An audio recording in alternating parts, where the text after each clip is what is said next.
Hi, and welcome to Indie Flix Podcast. I'm Kells. And I am Alan.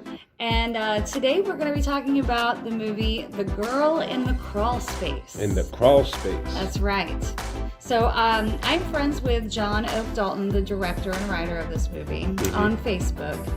And recently saw that this movie had been picked up by a distributor. So it's being sold in like Walmart and Target. It's on Amazon Prime and other avenues like that. So I was super impressed. And I'm like, I need to watch this movie. I just never had a chance to.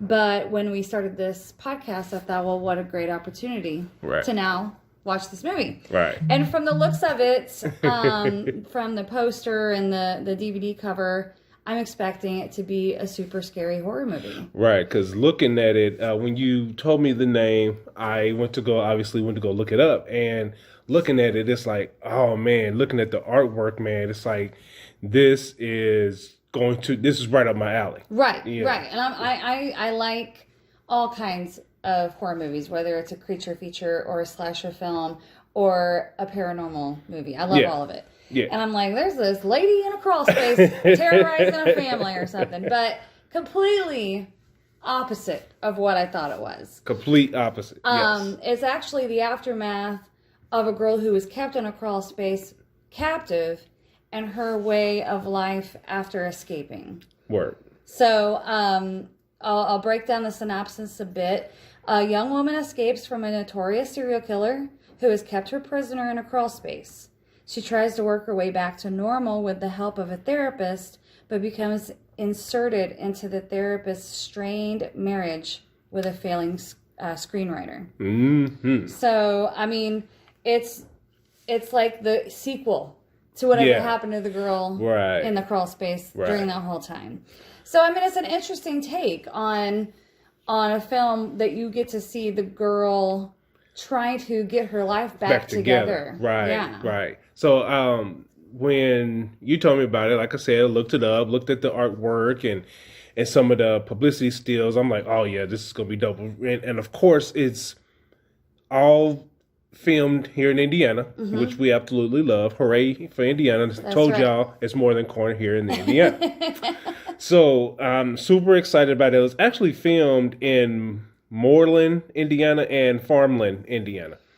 I think out in the sticks. Yeah, and I think it was some parts may have been filmed in New Lebanon, Ohio, maybe. Yeah. But so watching it, and okay, first I want to say this. In tests, they have what they call control. So they'll have these things that they're testing. They say, okay, all the awesome things happened about this and everything else. So we need a control. So we need to take something away to see if we get the same result, better or worse result. So in this, we do these podcasts. This is our third week. Congratulations. Yay. Yay. And we've had awesome films. So in this one, which would be the control. So let me explain. Explain yourself, Alan. So I'm going to be honest up front. At first, watching it, I was mad because I'm always going into films, like always, with an open mind. Sure. Ready to receive whatever, give people a chance. Now, I was upset with this because I wasn't enjoying it. Because you were expecting something completely different. I was expecting something completely different. Looking at it, the artwork, the title, and everything, even the trailer, I'm expecting something different. And it's a complete 180. Now, in saying that, though, as I was editing the interview, which we'll be posting on Friday, as I'm editing the interview, I'm listening to you guys, you guys conversating and everything, and I took a different perspective of the film, and I like it now. Right. And so because it was that initial, wait a minute, I was wanting this. This was what I was in the mood for. Exactly. And I didn't get what I wanted. Right. But as a filmmaker and a film appreciator, if that's a word. It's a word now. You can now enjoy it for what it is. For what it is. Exactly. Right. Yes. And originally, when first watching it, even with the initial idea, I do want to say I absolutely, regardless of my feelings, I loved the twist at the end. Mm-hmm. I thought that was really dope. I was expecting it, but then as it was going along, I was like, maybe it's I'm not going to say the twist. Right. As I was expecting, I thought it was somebody else, but it wasn't. And I was like, oh, okay, I'm digging this. Okay, I like the ending. But now adding the ending and rethinking the whole film all over again, I like it. Good. I'm glad because and I got the opportunity to interview John about the movie, and he does discuss the low rating reviews that some people have given it. Yeah. And it's a testament to, hey, you're watching it. Yeah. Hey, you're talking about it. Exactly. Regardless. And some of the other movies that he had sent me that he's worked on, whether he's written the screenplays for or done, they're supposed to be B movies. Exactly. They're supposed to be the Mystery Science Theater 3000 Sharknado kind of movies. Oh my gosh, Sharknado. And it's like, it is what it is. And I can't even put this in this. I don't even want to disrespect this movie by putting Sharknado next to it. Well, I absolutely hate Sharknado. I know you do. All and every single one that came after it just got worse and worse. But because of the popularity of it. Is what I'm saying, though. Right. Regardless how bad it is, you still talk about it. You still talk about it. You still watched it. Absolutely. And that's all a filmmaker really wants. That's it. Exactly. He didn't make this for an Oscar. No. And he even says it in the interview. This was something he made for him. Thing. Yes. And I can appreciate that because every single filmmaker has done that, made a film for themselves. Right. Sheriff Woody was pretty cool. I like him. Only thing I would change about Woody was his pants. Other than that, everything else was cool. I was just thinking, because it's a small town and everything else, they should have just made him put on some jeans. Right. You know what I'm saying? With his sheriff shirt, which was pretty cool and everything else. I just wanted to punch her husband. He was a douche. Yeah, Johnny. And I hope that the actor is not a douche in real life. I'm sure he's not, but because he was annoying, very annoying. But but when you got to know, he apparently had substance abuse issues, so that can contribute to being like that. With the substance abuse, and then of course along the lines of him being a failed writer, all of those collide. Yeah. And like he said, I moved back here for you. I don't know anybody here. And I moved back here for you. Now, my alcohol, it was alcohol. I think it was alcohol. So with the alcohol abuse, and then I'm failing as a writer, and all of these colliding together, it sucks. You know what I mean? So I can understand his frustration, but at the same time, he was a douche about it. He was a douche about it. I really liked, I think her name was Kristen. Kitty. Yeah. She was a really good actress. Yes. I thought. Yes, she was the therapist. I think that at the end, the suspenseful part at the end, she probably could have been a little more. That was my negative because I think when they was in the garage. But at the same time, she's a therapist, so she probably instantly tries to stay calm and collective. But try to calm the situation, derail and everything. And she instantly just went in therapist mode. I get that. Right. But the lighting was good. Editing was good. Love the scenery. The scenery, of course, Indiana, baby. Yeah, I mean, all of the settings that he found for these scenes were pretty perfect. Right. For what he was doing. Exactly. Even the killer, and that's, the kidnapper, I guess you could say. I love the mask. That mask was dope. Oh, yeah. And it's like dang. A potato sack or something, like a burlap sack. And they did a really good job with it. It's like, dang, man, I could have used that for my film. Yeah, I wish I thought of that. Dang, man, come on. And it was really, really good, though. And I am confused. Hopefully you can answer this, because this was my big thing. I don't know if it was just something that the girl that was in the Crawlspace, I'm sorry, I can't, Jill, wasn't that her name? Yes. I don't know if it was just something mentally or whatever, but what was with the Amish guy? See, that was never explained. Okay. Even in the whole interview that I had with John, he kind of tiptoed around the artsy parts of the movie. Like there was no black or white explanation on what her mind was going through. Right. Whether it's because they were an Amish country, and I think that there was a deleted scene of an Amish person helping her or something. Okay. And that's what makes it a little confusing, because there is a deleted scene, I think, that we did discuss, that an Amish person helped her as a child or something, and he is like kind of her guardian angel kind of thing. Now it's all coming back to me that you asked that question. But yeah, it's not explainable.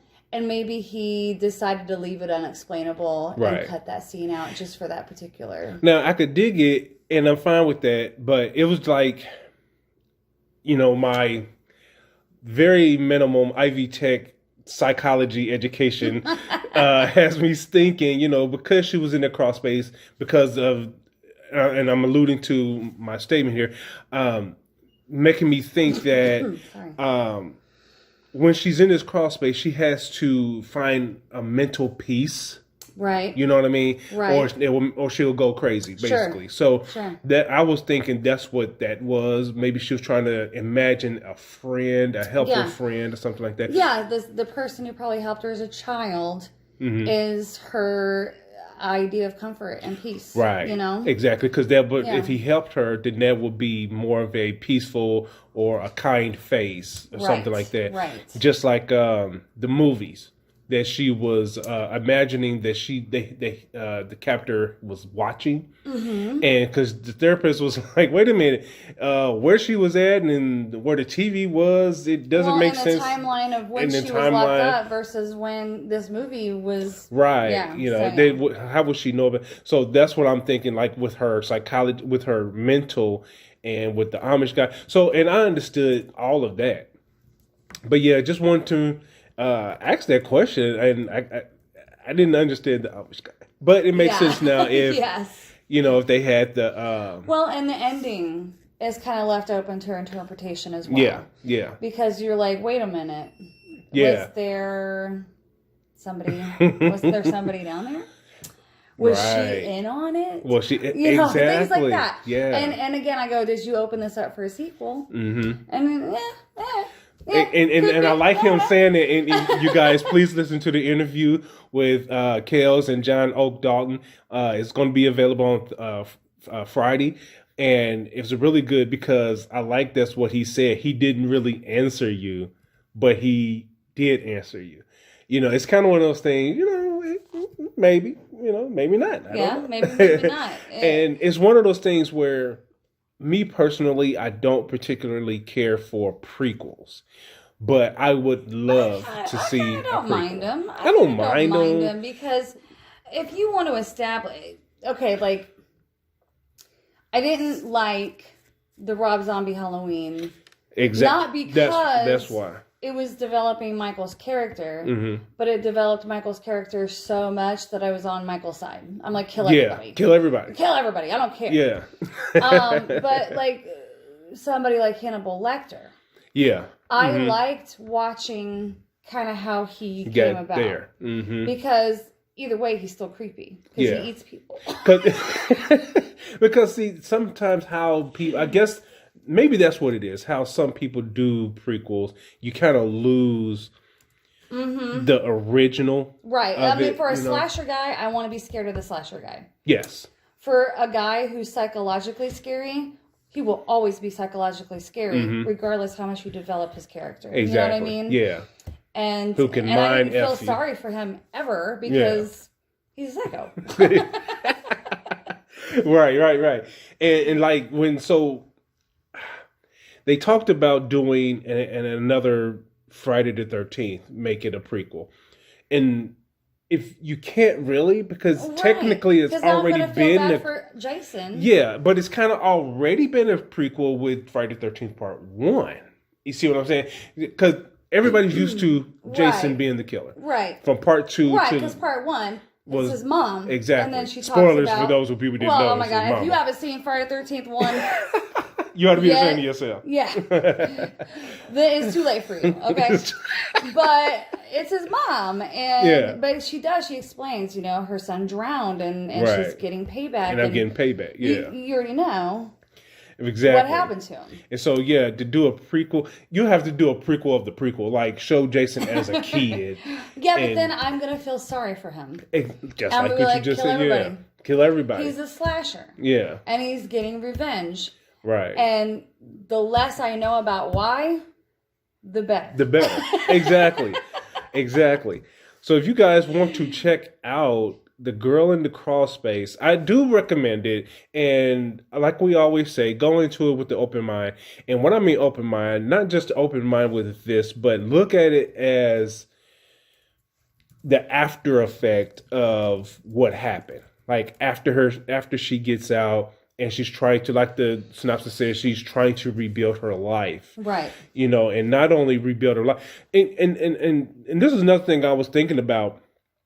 When you do something, it affects everybody around you, not just you.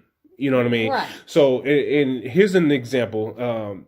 Yesterday when I was at work, there was a car. So anybody is familiar with Carmel, there's like 1,000,002 roundabouts. Right. So, which I absolutely hate. Oh my God. Well, living here for as long as I have, now 4-way stops annoy me. It's like, oh my God, I gotta stop. I'm like, what do you mean I have to stop? Well, I guess, let me put it like this then. Maybe it's not the roundabouts, it's the fact that people are not bright enough to understand Right, them. it's the people who don't understand roundabouts that annoys me. So this lady, there's 2 lanes, and the lady on the outside has an option to either turn right on the following street or keep going around the roundabout. Right. And then the person on the inside, you have to keep going around the roundabout. Absolutely. So the lady on the outside,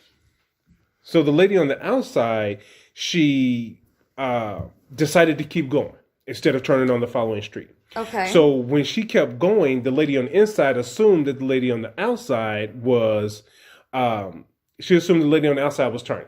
So they ended up bumping bumpers, okay? But the lady on the inside was trying to turn right as well? So the lady on the inside was going to switch lanes and switch to the lane on the outside where the lady on the outside just kept going. So that's how they wrecked. And so, and I say that because, like I said, when you guys, when you do stuff, it affects everybody around you. And in saying that, that's with with this. So the girl came out of the crawl space.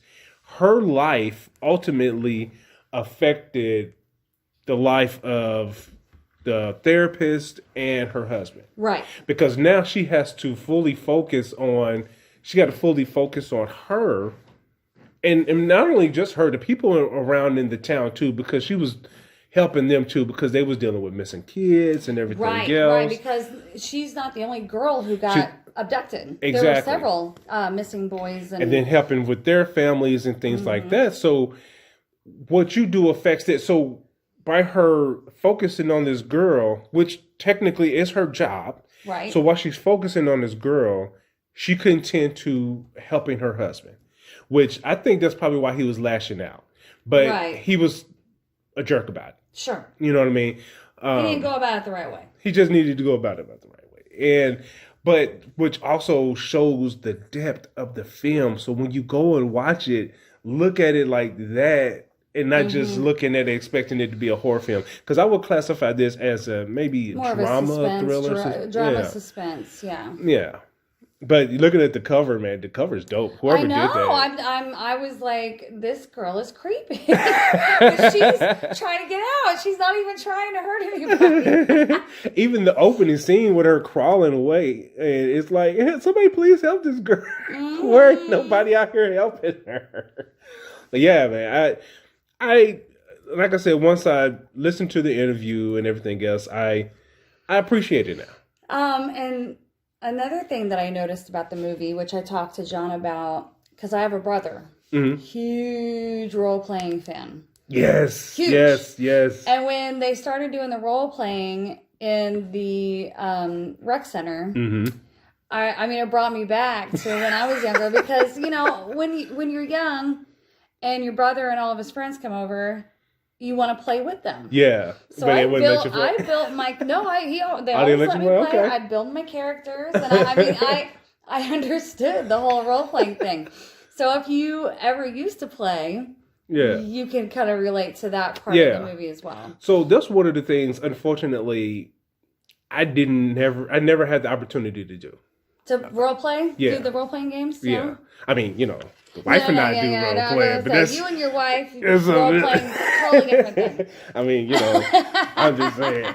But you guys don't roll the dice in bed, do you? And be like, okay, let me get a 10. No, it wouldn't be a 10, it'd be a 6 and a 9. But,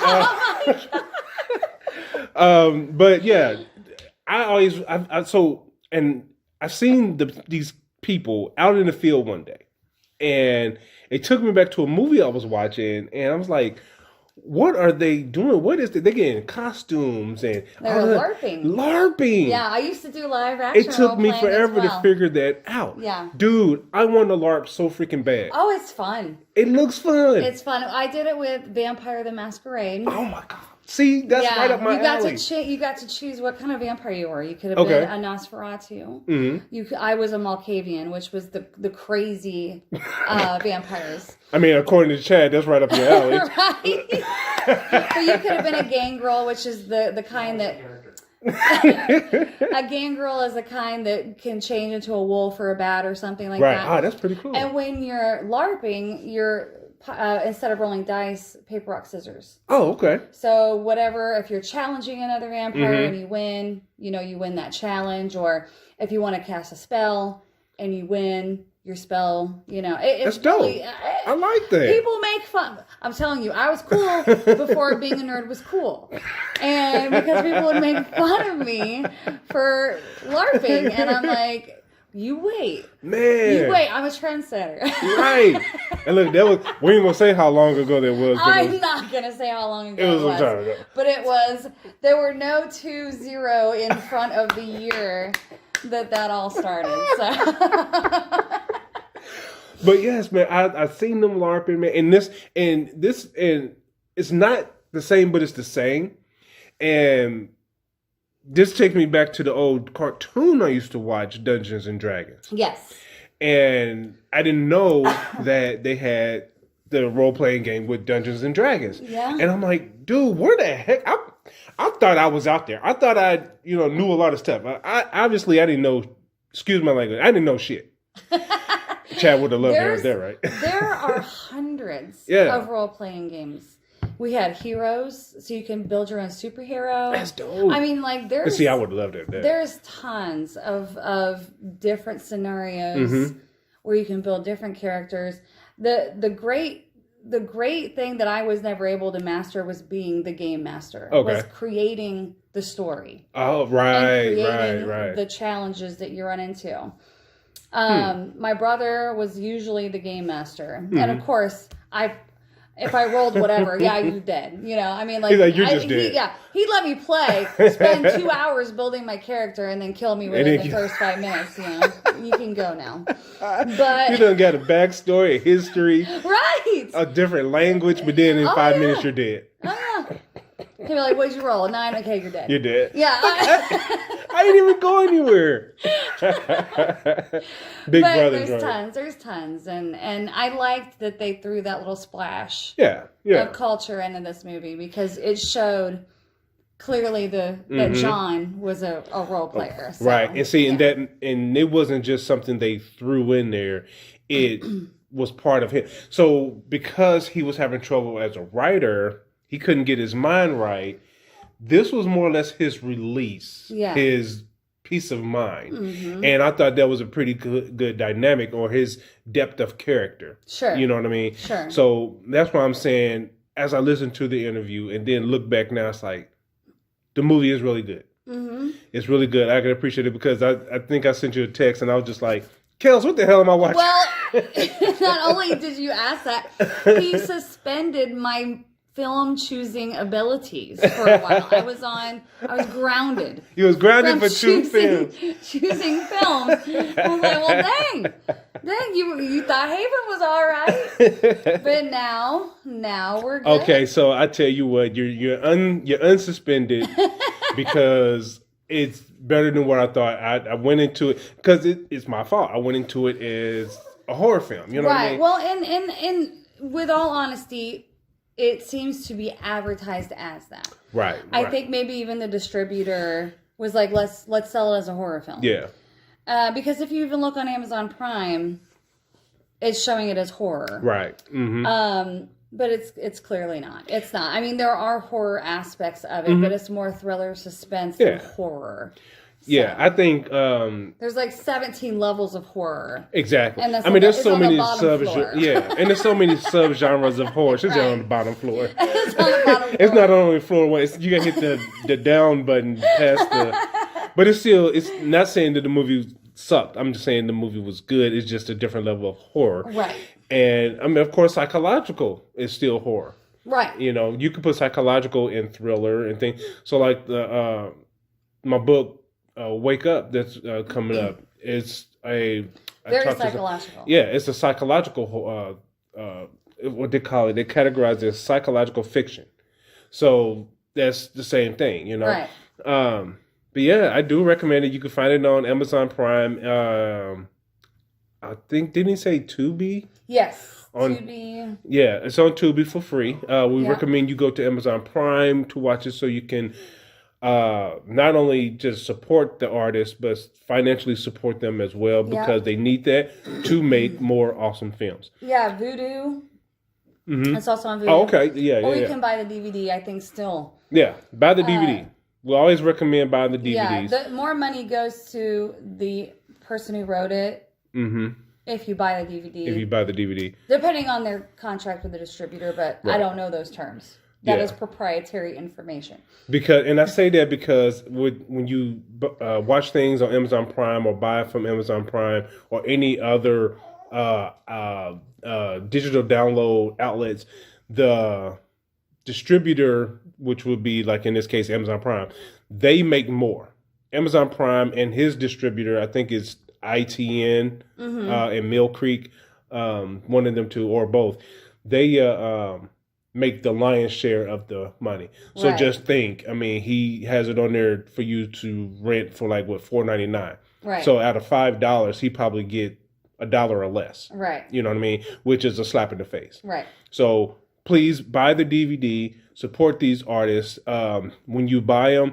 And in any of the other movies too, like 420 and Haven as well, when you buy them, go on our Facebook page, Indie Flix Podcast, or our Instagram page at Indie Flix Podcast, and take a picture with the DVD and tag us in it.